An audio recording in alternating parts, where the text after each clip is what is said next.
تعالي لما اقولك ازاي تعملي الفلافل او الطعمية البيتي في البيت بعجينة سهلة وبسيطة، وكمان هنعمل شوية بتنجان بالخلطة. انما ايه حكاية، وعايزاكم تشوفوا الفلافل من جوه ازاي لونها فاتح وكانت هشة ومن بره كريسبي وطعمها في غاية الروعة. والبتنجان ده كان طعمه يا لهو عليه بجد، كان طعمه حكاية. يلا بقى نشوف هنعمل ايه. معايا نص كيلو من الفول المدشوش، نقعاه في المية لمدة 6 ساعات وغسلناه كويس، وشكله لازم يبقى طري كده، ما تمسك الفولة تتقطع في ايديك. واربع فصوص توم وبصلة وسط ونص حزمة كرات مع نص حزمة شبت. بناخد الورق بس. في الكبة بننزل بكل كمية الفول المدشوش علشان الكبة عندي هنا كبيرة، لكن لو الكبة عندك صغيرة فهتنزلي بالخضرة على الفول وتقلبيهم مع بعض، وبعد كده تنزلي حبة بحبة في الكبة وتضربي. لكن زي ما قلت لكم علشان الكبة عندي كبيرة فهنزل بكل الكمية. يلا بقى نضرب الكلام ده كله مع بعض. طبعا انا ما بحطش اي بهارات خالص في الكبة، بفضل اضرب واحدة بواحدة، يعني ادوس كده واوقف، ادوس واوقف لغاية ما الفول كله يتفرم.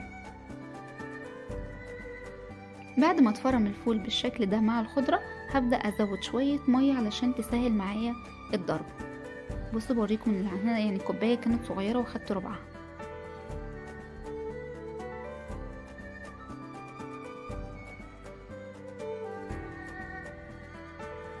هنا بقى هنزل كل الفول اللي على الجوانب او الفلافل على الجوانب كده، وهرجع اضرب تاني. لازم ننزل في الغطا كده علشان يتضرب كويس كله مع بعض.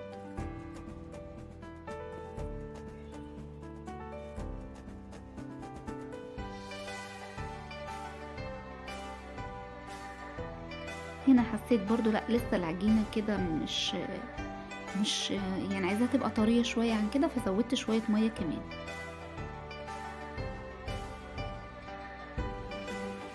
يعني بالظبط اخدت مثلا مني نص كوباية مية، بس الكوباية بتاعتي كانت صغيرة زي ما انتوا شفتوها. يعني لو مج الشاي هياخد ربع كوباية من مج الشاي.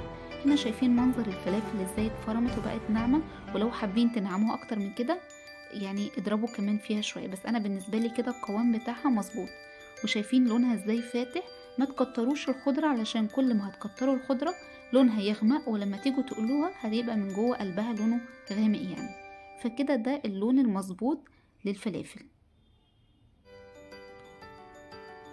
وفي المرحلة دي طبعا نبدأ نخزنها في الفريزر بدون اي بهارات.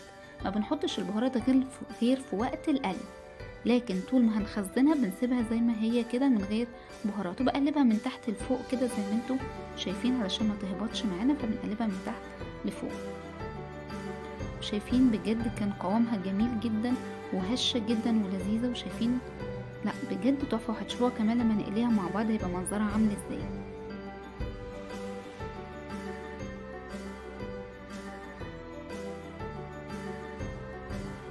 هنا هجيب اكياس علشان خاطر نخزنها، نجيب اكياس صغيرة بلاش الاكياس الكبيرة، لازم اكياس صغيرة علشان خاطر انا مش عايزاها تتبطط كده او يعني بصوا هوريكم المنظر لما بنيجي نحطها في الاكياس الصغيرة، عايزاها تبقى زي الكورة كده مش مبططة علشان خاطر ما تهبطش مننا. فالكيس الصغير ده هيخليني ابقى متحكمة في شكل الفلافل هو متفرز وهي متفرزة. يعني بصوا انا عايزاها تبقى كده بالشكل ده، ما نبططهاش خالص زي ما انتوا شايفين كده. وهربط الكيس وهسيبها بنفس المنظر. وهنعمل كمان كيس. يعني شايفين انتوا بنص كيلو من الفول المدشوش عمل كمية قد ايه من الفلافل. بجد يا جماعة اعملوها في البيت سهلة جدا ومش مخيفة. يعني في ناس كتير بتخاف من الفلافل في البيت، لكن بجد هي سهلة وبسيطة وبجد طعمها تحفة. وزي ما انتوا شايفين يعني هي اضمن بكتير من بره، انتوا مش عارفين بره بيعملوا فيها ايه اصلا. والكمية دي اللي انا سايباها طبعا دي اللي هنقليها. تعالوا بقى نشوف البتنجان هنعمل ايه. في الكبة بنزل بطماطمايه وفلفلتين رومي مع راس توم كاملة وجزراية طبعا، وهضربهم كويس في الكبة. وهنا حطيت معلقة كبيرة من هريسة الشطة او معلقة ونص. عايزة اقول لكم دي كانت هدية من واحدة صاحبتي، بجد انا بشكرها لان الهريسة بجد طعمها في غاية الروعة. والبهارات عبارة عن ملح وكمون وكزبرة ناشفة. يلا بقى نضرب الكلام ده كله مع بعض. وهنا كانت الخلطة جاهزة معايا.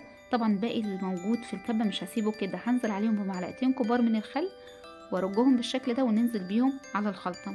وبعد كده هزود عصير ليمونتين، وبكده تبقى الخلطة جاهزة معانا. يلا بقى نشوف هنعمل ايه كمان. طبعا في المرحلة دي تدوقوها، لو انتوا حسيتوا ان هي محتاجة شوية ملح زودوا ملح يعني، لكن انا معايا كانت مظبوطة الحمد لله يعني. بس كده هقلب الكلام ده كله مع بعض ونجيب البتنجان، نقطع راس البتنجان ونفتحه زي السندوتش زي كده.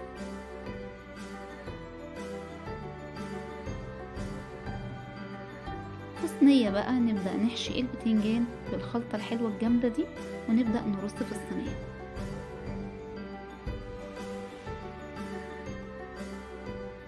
وبعد ما رصينا البتنجان بالشكل ده هننزل بباقي الخلطة عليه من فوق ونوزعه كويس.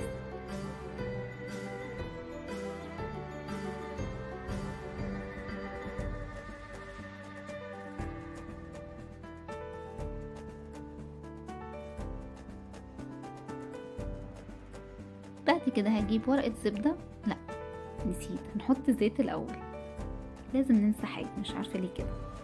بحط الزيت وبعد كده هجيب ورقة زبدة اغطي بيه الصينية. طبعا في الوقت ده احنا بنكون مسخنين الفرن. بجيب ورقة زبدة وورقة فويل من فوق ونغطيها كويس ويلا بيها على الفرن.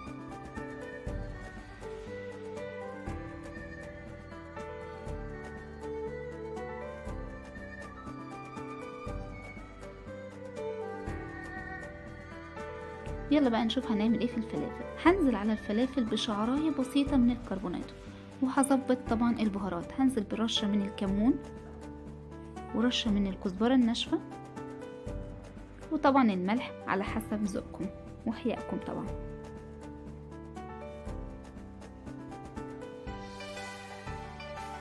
وهقلب الكلام ده كله مع بعض بالراحة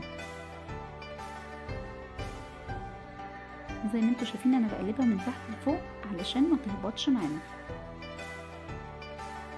بعد كده طاسة على النار فيها زيت غزير، بيكون مش سخن جدا ومش بارد طبعا، يعني لازم لما تنزل الفلافلاية تعمل تش كده، بس في نفس الوقت ما تتحرقش مننا اول ما ننزل بيها. وبعد كده ببدأ اشكل شكل الفلافل، وجنبي طبق سمسم لو انتوا حابين. بحط ايدي في السمسم كده وافضل اطبطب عليها من فوق علشان السمسم يمسك فيها، وبعد كده بننزل بيها في الزيت زي ما انتوا شايفين كده. شايفين منظرها مش بتتفرول مني، والعجينة كانت مظبوطة. عايز اقول لكم الحاجات اللي بتنزل مني دي او اللي في الزيت ده شوية سمسم بينزل بس بيقع مني انا وبحطه كده، لكن العجينة كانت مظبوطة ومش بتتفرول خالص، وكان بجد طعمها في غاية الروعة. وهتشوفوا لونها ازاي لما باجي اطلعها من الزيت، بجد تحفة.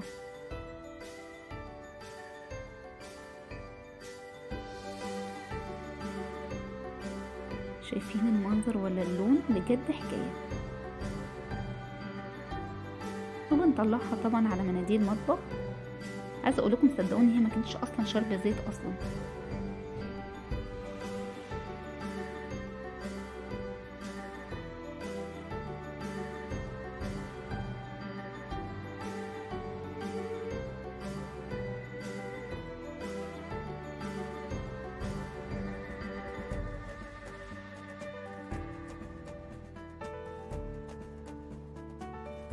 وده شكل الفلافل بعد ما حمرناها، بجد كانت تحفة.